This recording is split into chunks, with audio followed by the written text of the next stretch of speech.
Len Crane, my name is. I'm well known in the Blackcountry as steam crane. That mainly because it's a crane engine, you see. So obviously my name's Crane, so it's caught on a bit, that is. I first was a model engineer, used to build the miniatures, and gradually they got bigger and bigger until I bought a full-size one. I was actually building a model at John Thompson's Boiler Works where this engine was, scrap condition. And one day the manager came down and he said, "Did you know that we've been taken over by another firm and possibly everything will be sold? And the engine you're making a model of will probably be sold. And you live in Wolverhampton, would you be interested in it?" And instead of 3 inches a foot model, I finished up with a full-size one. I've had them 4 at one time, but 2 of them have gone now because my age, of course, I'm rolling on a bit and they're getting hard work. So I've finished up with 2 at the moment. One is a big Showman's engine, 1902, a very old one, which I'm nearly completed now. Another 6 months it'll be out and on the rally scene now. It was brand new to John Thompson's in 1928, and it worked. They're boilers. They make big boilers, which roughly 12-foot diameter and about 20 foot long, weighing up to 60 tons. And they used to load them on a trailer when they sold them.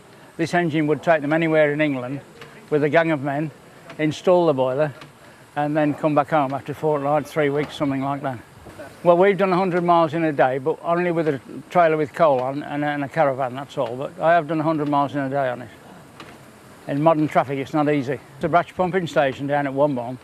Yeah, lovely old engine, that is. I came involved in that when I was about 12 years old.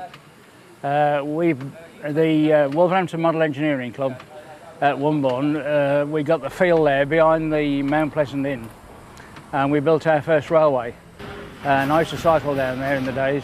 I was 12, 13, 14-year-old, and when we finished running on a Sunday night, we used to walk across the field to the pumping station at Womborne, and the engineer would let us go in and see the engine actually working and running.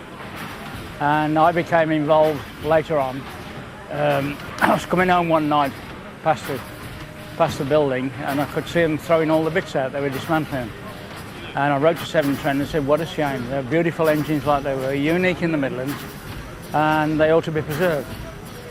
And they wrote a letter back saying that they took note and they'd stopped stripping them down, and they shut the doors and locked them all up.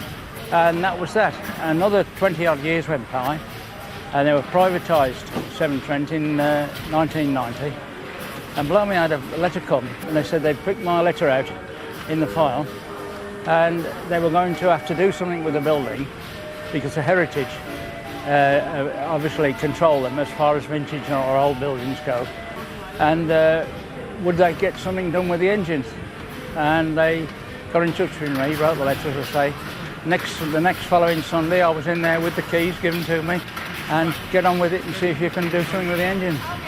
And I've rebuilt them now. It took me 4 years to get the first one running. That was Victoria, and Alexandra's about half done. But we have some lovely weekends. We were open roughly the 3rd weekend in June every year, and Christmas, the Saturday after Christmas. And we have some lovely weekends, and it's superb. I first built my first little model engine when I was 11. I could use a soldering iron, and a chap 3 doors away got a lathe, and he let me use the lathe.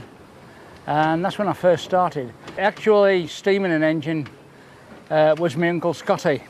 I can blame him for it, really. He used to have a big second-hand shop. This was Goole in Yorkshire. I was born at Goole in Yorkshire. I'm a Yorkshire man. And he used to go out and clear houses out like they do today, a junk shop. And I used to go and mess, at 4 years old, I used to go and mess in the boxes that he actually brought in from collecting, you know, and that. And one was a little engine with a flywheel on. And I used to go brr, brr, brr, brr, like that. And he said, "Leonard, would you like to see that running?" And I said, "Yes, please, Uncle Scotty." So he took me down the road, held my hand, took me down the road, and we bought a 1 penny's worth of mess in a bottle with a cork in. Of course, we went back to the shop and he put the mess in the burner and steamed the engine, and it running lovely, you know. And every Wednesday, my mum used to take me there to the shop, and he used to say, "Do you want to see the wheels turning?" "Yes, please, Uncle Scotty." So we used to put the mess in, and away to go. And anyway, one day, of course, I went to run it, and the mess had run out. So he said, well, here, you know where the shop is? Here's a penny, here's the bottle, go and get it. So I went down to the shop and went in, and the girl came. She said, oh, hello. And I said, I want a penn'orth of mess for wheels turning, please.